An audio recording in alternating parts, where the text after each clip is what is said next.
I stayed quiet for weeks while my gut screamed at me that something was wrong. It started with the classic signs.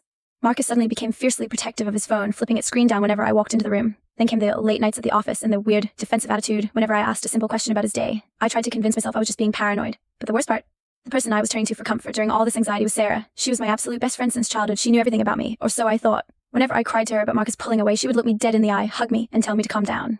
Then, one rainy Tuesday evening, the universe finally handed me the truth.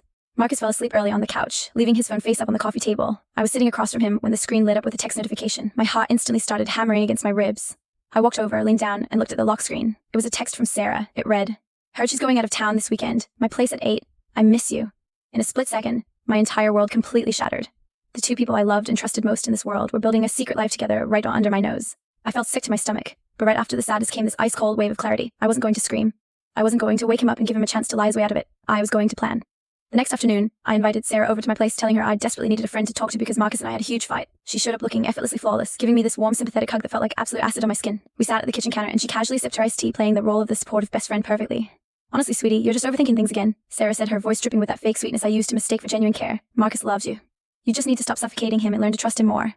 I took a slow, deliberate sip from my cup, locking my eyes onto hers with a stillness that actually made her smirk fade a little. "You're so right, Sarah," I whispered, my voice dangerously calm. "You always seem to know exactly what he needs, don't you?" Before she could even process my tone, the front door clicked open. Marcus walked into the house humming to himself, expecting a quiet evening. He stepped into the kitchen, froze dead in his tracks, and the color instantly drained from his face. He looked at Sarah sitting in our kitchen. Then he looked at me. A bead of cold sweat broke out on his forehead. "Sarah," he stammered, his voice cracking. What are you doing here? I thought you said your meeting was running late tonight." I slowly stood up, reached into my cardigan pocket and pulled out a printed stack of text logs spanning the last 6 months. Every hidden rendezvous, every lie, and every single betrayal in plain, undeniable black and white. I slid them across the marble counter, letting them fan out right in front of Sarah's glass. "I changed my plans," I said, watching both of them turn completely pale as the trap snapped shut.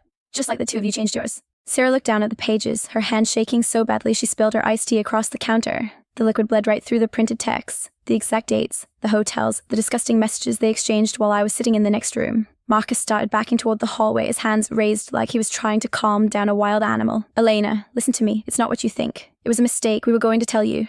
"Going to tell me when?" I interrupted, my voice dropping an octave. I didn't cry. I had spent all of last night crying until my throat burned, but looking at them now, all I felt was pure disgust. "Were you going to tell me this weekend, Marcus? While I was supposed to be out of town?" Sarah finally found her voice, standing up and trying to smooth down her dress, acting like she still had some shred of dignity left. "Elena, you're making a scene. Let's just talk about this calmly. We're adults." "Get out of my house, Sarah," I said, pointing a single finger at the front door. She looked at Marcus for help, but he wouldn't even meet her eye. He was too busy staring at me, terrified of what I was going to do next. Realizing she was entirely on her own, she grabbed her bag, practically tripped over her own heels, and ran out the front door. The slam of the door echoed through the empty kitchen, then the silence hit. It was just me and the man I had spent 5 years building a life with. Marcus took a step closer, his eyes pleading. "Elena, please, I love you. I'll do anything. I'll block her. We can go to therapy. We can move. Just don't throw everything we have away over a stupid mistake." "A mistake is buying the wrong brand of milk, Marcus," I said, walking past him into the living room. 6 months of lying to my face while sleeping with my childhood best friend is the lifestyle.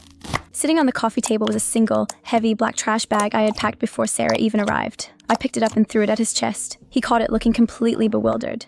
"What is this?" he asked. "Your side of the closet," I replied, opening the front door wide. "The rest of your things will be on the curb by tomorrow morning. If you're still here in 5 minutes, I'm calling the police." He tried to speak, to apologize again, but the look in my eyes must have told him everything he needed to know. He realized there was no talking his way out of this one. The golden boy had finally run out of excuses. He gripped the trash bag, walked past me without a word, and stepped out into the pouring rain. I shut the door, turned the deadbolt, and leaned my back against the wood. For the first time in weeks, the suffocating anxiety in my chest was completely gone. My heart was broken. Yeah, but as I looked around my quiet, empty house, I realized something else. The air had never felt so clean.